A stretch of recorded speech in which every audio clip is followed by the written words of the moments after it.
This week on Off the Air, Mike Walczewski. Joining us on this edition of the Off the Air podcast is the public address announcer for the New York Knicks, Mike Walczewski, a Fordham alum, class of 1979. Mike, thanks for being with us. Thank you for having me. So let's flash back to your time at Fordham, and even before that, what or who inspired you to pursue this, to be an arena announcer? Well, when I was a young kid, before Fordham was established, I developed a love for sports. I had older cousins who were sports fans, and I love to participate in sports and that kind of thing. So I just caught the sports bug at an early age. I actually had two cousins who were Baltimore Oriole fans, believe it or not. And they took me to my first Oriole Yankee game at Yankee Stadium when I was young. And my father, who passed away shortly after that, was a Brooklyn Dodger fan. So he took me to Met games. So I had to decide on allegiance, and I finally decided to become a Met fan. So that's how it kind of all started. When I was in high school, played a little basketball, not well, but I became a team statistician, and one of my fellow stat guys in high school was a guy by the name of Peter Hurt, who with his brother Steve established or actually ran the Elias Sports Bureau for a number of years.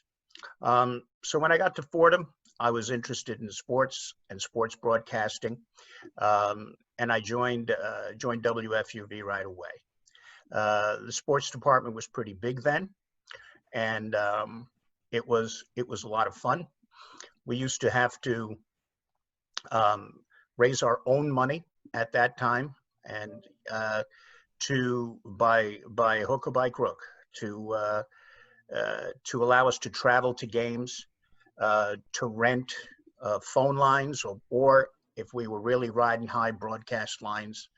We traveled to every home and road game. That was the goal in basketball, also in football. Baseball, we only did home games. In that time, it was still a little bit in the afterglow of Fordham having the Digger Phelps year earlier that decade. So as a consequence of that, we were playing a national schedule. So Notre Dame, Michigan, UCLA, several Garden games. We had 5 or 6 Garden games every year. And what that meant was it was very expensive for the travel and stuff. And on a couple of instances, we were able to go on the team charter, but in most cases we drove. I'll tell you a funny story, if you allow me. We had a crew go out to Fordham, Notre Dame, in South Bend. And by that point, I was not on the trip. I became sports director my junior year for 2 years. So I sent a crew out. One of them was probably the most prominent guy on that crew, was not a broadcaster per se, but John Martin, a Fordham alum, who became executive producer of ESPN Radio Sports, and he just retired. Anyway, so they're driving in the car, and they leave early, like 4 o'clock in the morning, okay, to get to South Bend without having to spend an overnight in a hotel. I get a call at about 10 o'clock at night, and they say, bad news. We hit a snowstorm. We got stuck and found a motel in Sandusky, Ohio, of all places, a big metropolis. So I said, all right, yeah, we'll spring for it. Good luck. And we'll, continue on to South Bend the next day. So the next day, from what they told me, was a beautiful morning. And they went to the hotel desk to check out. And the hotel person said, yeah, gorgeous here. The sun is out, even though it's only 20 degrees or 30 degrees. You guys found us okay? Yeah, we parked, but we had to go all the way in the back of the parking lot to find a space to park our car that wasn't snow covered. So the hotel clerk pointed and said, "Is it that way where you parked your car?" And they said, "Yeah." And the clerk said, "I would suggest you hurry out and get your car right away, because last night you guys parked on Lake Erie, and because they parked on the frozen lake. But they did make it. The car didn't go through the ice. And it was that kind of symbolized the frustration and the trials and tribulations of, a labor of love for us in the sports department. So, like I said, I became sports director my junior year. That really, at some point you have to think of starting a professional career. So in those days, the traditional radio path was to go out of town to a small radio station, TV station, work your way back to New York. I was about to make the decision to do that in my junior year, trying to make plans. And then what happened was one day I was walking in the hallways of FUV, and there was a little 3x5 index card typewritten on the bulletin board saying, "There's a new outfit called Sports Phone. Sports Phone is looking for announcers and producers. It's a new technology. Well, what that was, and I don't know how much you guys may or may not have heard of Sports Phone, but basically what you did was dial a phone number. In this case, it was 976-1313. And you would get 60 seconds of the latest sports news and scores. What made it was a partnership between the phone company and a production outfit, which I ultimately joined as a result of that postcard. And we produced the content for the product. What made the technology usable, viable commercially was that thousands of people could listen at one time. It wasn't an answering machine or a recording. It was newfangled computer technology. So basically, if you guys listen to all news radio stations with sports 15 and 45 past the hour, where they do a minute, 90 seconds, that's exactly what we were, except instead of tuning in on a radio station, you would call and get all that information. Well, lo and behold, I was one of the original people that they hired to do that. I was a producer at night, and we had two-man crews, one producer and one announcer, and we would update this every 10 to 30 minutes, depending on what was going on.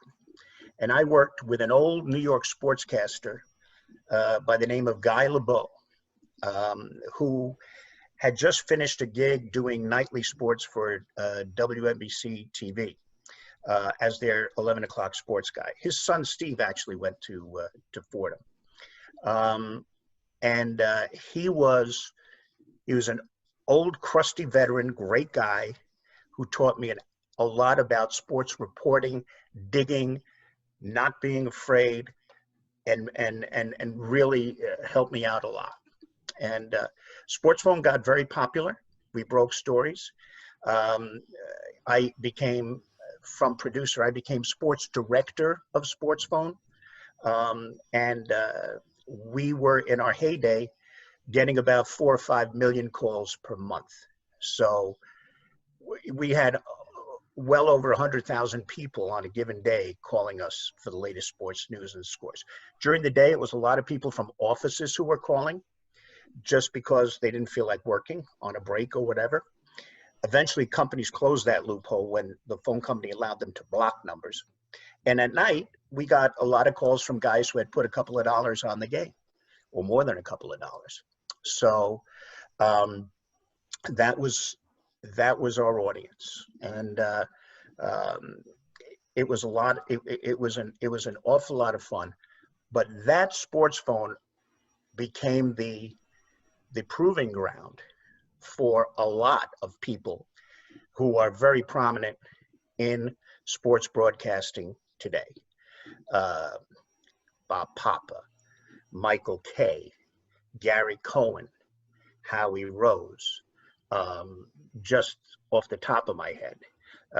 There are many others, and including a lot of Fordham guys who went and made stops there at Sports Phone before moving on to other things. I stayed on till 1987 because I had been promoted not only from sports director, but to program director, because we did a lot of other programs, Dial a Joke, Dial Santa, and all those types of things. So I had a good spot there. But what happened was in the late 80s, we had a situation where ESPN started. People had what we call then beepers, where you could get readouts of scores on your own personal device. So everybody was chipping away at us. And finally, Sports Phone was no longer, had near the impact that it had. So that was done. So then I had a career choice at that point and say what to do. And what ended up happening was I got a call actually first, I wrote a book on sports trivia as an outgrowth of what I used to do for Sports Phone. And then shortly after that, I got a call from John Cirillo, who Fordham grad, obviously, and adjunct professor at Fordham for a long time, who was VP of PR for the Knicks at that point. And they said, John Condon is ill. He had been the original Knicks PA announcer from the mid-1940s, okay? He's ill. He needs a backup. Would you like to audition to be his backup? And I said, sure. Because at that time, it was sometime after I graduated from Fordham. I had been doing PA here and there for Fordham, for Seton Hall. There was a USBL, the United States Basketball League, kind of a precursor to the G League. And they had a team in New York that played at the Westchester County Center. I did PA for them. So I was beginning to be known as a PA guy. So I was one of 8 guys who auditioned at the Garden doing a high school prelim game for the job. And at the end, I got the job. I didn't think I was going to get the job because my audition turned out to be the Hebrew League championship game. And not being Jewish and not being familiar with Hebrew and not wanting to mispronounce names to, make myself look bad, I went and got all the names and luckily pulled it off. But yeah, so that's what happened. And that was in 1989, the spring of 89. And I did my first Knicks game in the spring of 89, Knicks Celtics. Rick Pitino was actually a Knicks coach then. And been doing it ever since. So that's how I got to do that. Thanks for sharing that. One of the things you mentioned early, Mike, was during your time at FUV, you graduated 1977 from Fordham, that you guys were playing in big stadiums, national games. And right. That's something that we haven't necessarily had the chance to do during our time at FUV. What was it like getting the chance to do big game basketball or football or whatever it was? Now you're in the world's most famous arena. How did that prepare you? It was that's a good question. And actually, Chris, we had some memorable moments on the road at big arenas. At that time, University of Maryland was very strong. Lefty Drizel was their coach, and he was very successful. And culturally, it was very interesting. Culturally, basketball at Maryland was so much different than Fordham. Fordham, Rose Hill seats 3,000, give or take. you go to the University of Maryland and you're up in the rafters doing the broadcast, and the place literally seats 12,000, 13,000 people. And and Lefty Driesell, a Southerner with the drawl, the classic Southern coach, when he went and we went for the post-game interview, 30 reporters, and you got the feeling like they were all his buddies, and you just said, wow, this is just a totally much bigger, much more unusual, and they're the only show in town down there too. So it was, and then Georgetown at that time was just starting to get good with John Thompson. So that definitely showed me personally, and I'm just using Maryland as an example, there were others, what big time basketball was like. Now, the other exposure I had to the Garden was when I was at SportsPhone. We used to send reporters to all the local games, and we would go into the locker room after the game and gather, tape, interview tapes, and then we would cut them up just like a radio station would. In that time, we cut them up on actual reel-to-reel tape, and use 10, 15-second snippets. So I got exposed to the Garden that way. I was actually the beat reporter for the Knicks, the Jets, and and the Knicks, the Jets, and the Mets.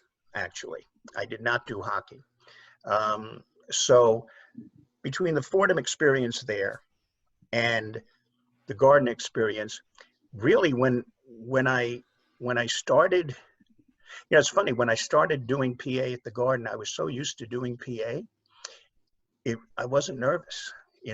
I was nervous the first game I ever did, but I quickly got over it. And there have only been a handful of times where I felt a little bit tense.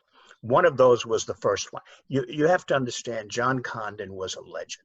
All right, he did the job for 33 years. He worked full time for the Garden. He worked in the boxing department a lot toward the latter part of his tenure there. And I used to imitate him in the shower. I mean, because the acoustics in my bathroom when I was growing up were good. And I really did. And then, so now here's what happens. And I wish we had a video of the opening, my first game, which was actually my first official game, was the beginning of 89-90 season, even though I had done one game the prior spring, but over the summer he passed. So that's why they had this mega tribute to him on the scoreboard, deservedly so. His wife was sitting directly across from me in the first two celebrity seats at the Garden, near midcourt, directly opposite me. And they had this tribute. And then he used to say at the end of a game, drive home safely, good night. Okay? So the guy who narrated the piece on Condon finished it by saying, and John, drive home safely, good night. And the lights went dark. It was dramatic. I was emotional. And then the plan was, the way we had rehearsed it was, he was going to get up from his seat, the guy who did the voiceover for the tribute, and then I was going to take the seat, lights would come back up, and I would say, good evening, everyone, and welcome to Madison Square Garden. It was a little nerve-wracking, but that worked out fine. But the only other times I may have been a little tense was when we had the first All-Star game at the Garden, and that was in '94, I think, if I remember correctly. And then the first game after 9/11, which was very emotional, and it was and frankly, there was still a chill in the air, especially in New York City. There were rumors of, well, they're going to bomb the Garden, and that kind of thing. And so, yeah, but outside of that, it's just been fun. Just been fun. You talked about that excitement and that energy. You've had several notable calls, all the way from Patrick Ewing to more recently Carmelo Anthony. And I was reading a piece in the Times about various PA announcers, and you were talking specifically about making sure that you excite the fans without inserting yourself. How do you strike that balance throughout your career of making sure that you're accurately representing the game and pumping up the fans without inserting yourself? Yeah, yeah, it's a good question, Emmanuel. It's a situation where when I started, I tried to be John Condon Jr. He was emotive, but not real upbeat. But he was a classic. People loved it. Anyway, after about 2 years, new ownership came over. Dave Checketts became the new president of the Garden. And he was somebody who said, let's pick it up a little bit. And at that time, NBA announcers had already started picking it up a little bit. So I picked it up a little bit. But there's always been the sense at the Garden, starting from the top, that we're a classy professional place to watch a basketball game, iconic mecca of basketball. So I strike the balance by being very upbeat, but also continuing to be informative. I have to say, they give me pretty much total leeway. They just let me go. And I just feel that I strike the balance of being upbeat, but yet being professional. There are other PA announcers in other markets, who maybe just announce a nickname when a guy gets a basket, and or there's a sound effect after the basket. They yell and scream in a few arenas, and that's all cool. I mean, it's different things for different markets. The Garden market is the way it is, and trust me, if they ever told me, we'd like you to take it up a notch or two and be crazy, I could do that. But no, there's no pressure to do that. And I feel very comfortable where I'm at with it. And, I think people get a good experience, and the response has been very positive over the years. Mike, you talk about some of those moments that maybe made you a little nervous, brought chills, whether that was your first game, the first game after 9/11. I think about a PA announcer as being the person who feeds off the energy of the building more than anyone. And of course, we have empty arenas right now where we're not filling stadiums with fans due to the pandemic. I wonder if the first day that we have a full Madison Square Garden crowd and you're there as the PA announcer, if that will be another add to the list of times where there were chills running up your spine as the PA announcer. Believe it or not, Chris, I've already thought of that, and I'm glad you brought that up, because I thought of it in the context of what's going to be like for the first game without fans, because they will be using PA announcers, and I plan on doing some games for sure, and it could go on all season. That's going to be a little different too, and I know that I'm not going to change my style or anything of that nature. I will be me. But you're right. Let's even think that we might not have, I don't know, who knows, we might not have any fans for any games through the end of the season this year. I mean, that's a definite possibility. We would hope to have fans back when the following season starts, which would be, next fall. It's going to be a big adrenaline rush, and the crowd is going to be nuts. They're going to be more nuts than I am. I mean, and it's just going to be like a year plus of pent-up energy. Also in anticipation of the team, being better at that point. We would all hope it is. And so, with new players who nobody has ever seen in person, I mean, unless they travel to a city that's allowing fans, it's going to be awesome. It's going to be awesome. And I look forward to something like that. And yeah, I think that could be the next real emotional moment for me. Mike, you're referred to frequently as Wally. Who coined the nickname? Where did it originate? Started at Fordham. Everything goes back to Fordham, doesn't it? And it's just, it really is. Um, okay, so at the end of my sophomore year, especially by the end of my sophomore year, we had a big sports department at FUV. I'd say about 30 people. Okay, there wasn't a place to put all of them then, and some of the people were rarely on air at games. There were only so many games, okay, and I didn't do that many games, only because we wanted to share the wealth when I became sports director after my sophomore year. But WFUV at that time, we had an evening report, which was an evening news show. And there we would assign a lot of people on a rotating basis to produce the sportscast on that news show. And they would do interviews by phone and cut them up.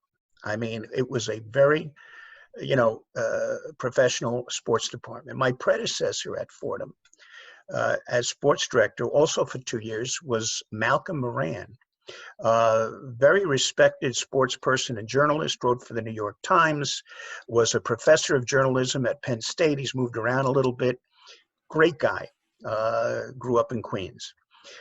So when they handed me the reins my junior year, when they handed me the reins at the end of my sophomore year, okay, I called my first meeting. So it was in a classroom. And the classroom was like filled because they were like 32 people. So a guy by the name of Len Klatt, who was Malcolm's sidekick, his roommate, real funny, caustic guy. And they were outgoing seniors, Malcolm and Len, okay? So everybody's waiting, seated in the room. I walk in the room and Lenny Klatt goes, "Oh, look who's walking in now. It's King Wally," like making it like I am now the king of all these 32 subjects in the sports department. And people had called me Wally before, but Lenny put the king in front of it, and King Wally became my moniker on Sports Phone. Okay, I was known as King Wally, the daytime guy. But when Lenny said that at that meeting that day, he made me Wally. And that really, and then that evolved into King Wally, ultimately. Just from my last name, nobody wants to try to keep pronouncing my last name, so what the heck. So it's worked out well. Everybody at the Garden calls me Wally, always have. And so if you say, if as a matter of fact, there's some people, if you say, "Oh, your PA announcer, Mike," they would say, "Who's Mike?" So yeah, that's what it is. So I'm curious about your time as sports director, because were you sports director for 2 years, junior and senior year? Yes, my junior and senior year. What was that experience like? You don't realize when you take over that a couple of things in those days when you took over. You have two very large responsibilities. One is arranging, basically making your own arrangements for phone lines, hookup, broadcasting at all the sporting events that we had. And in a lot of cases, like I said, it was big arenas, and it wasn't, just like walking in and to a thing and hooking up to. So that took up a lot of my time. And the other big thing was fundraising. And we needed in those days, probably to do all the games. Now it's going to sound like nothing because this was a long time ago, but $5,000 a year we had to raise. Ideally, at least $10,000.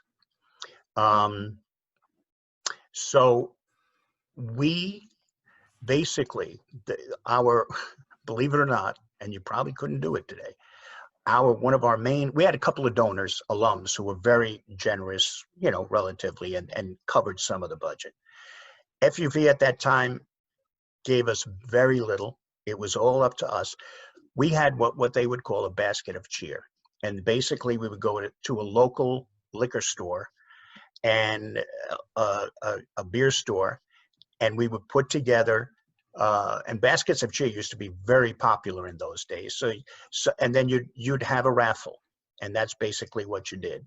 And somebody would get, 10 bottles of booze, a couple of cases of beer, and they would get, potato chips, popcorn, snacks. You'd get just this whole mess of stuff. And we raised up to $1,000 on a basket of cheer. I mean, it was so fundraising was another big part of it.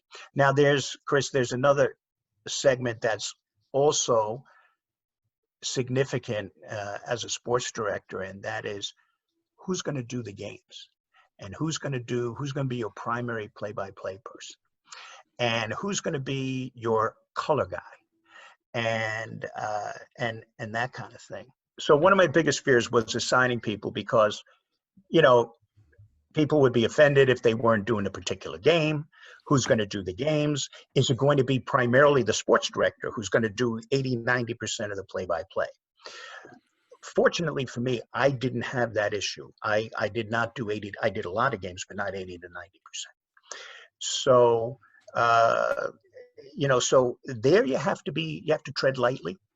Also, you might we had a couple of people with strong personalities on the staff, great people, funny people, but sometimes you have to also, I don't want to imply that there was jealousy or feuding, but you want to put on a crew people who are compatible, okay? If there's a guy who has a good sense of humor as a color guy, and there's a guy who, doesn't feel a play-by-play guy who doesn't feel comfortable with that, you have to be careful, because there's egos involved and that kind of thing. Mike mentioned your career and some of the notable moments. Want to leave you with this. Do you have a favorite name you've gotten to call throughout your career and introduce? Oh, there's no doubt it's Patrick Ewing. There's no doubt. I mean, he, that's the one that I've kind of been most synonymous with. And I'm glad it's him, because he happens to be a great guy. I'll leave you with this. It's really funny.